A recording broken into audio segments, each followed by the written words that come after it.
Сәлем достар, біз сендермен бірге бүгін менің қуыршағыма Муан ағам жіптен шаш жасаймыз.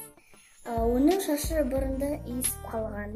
Сосын оны кесіп тастадым. Қазір ол түсіп қалды.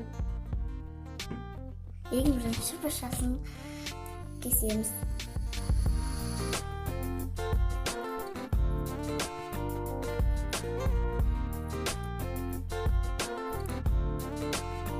Мен оның шашын қидым, сосын осындай жіп алдым.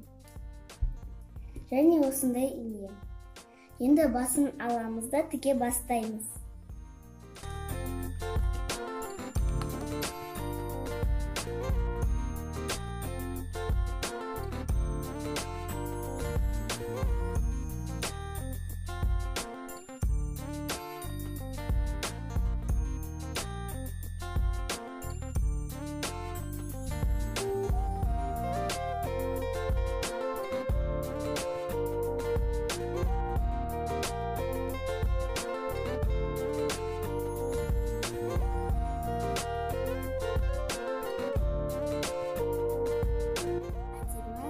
Істедім.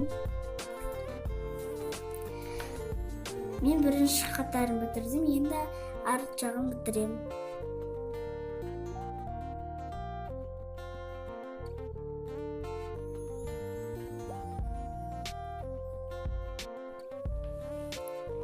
Достар, біз тігіп болдық. Қазір біз шашын түзелеп қиямыз.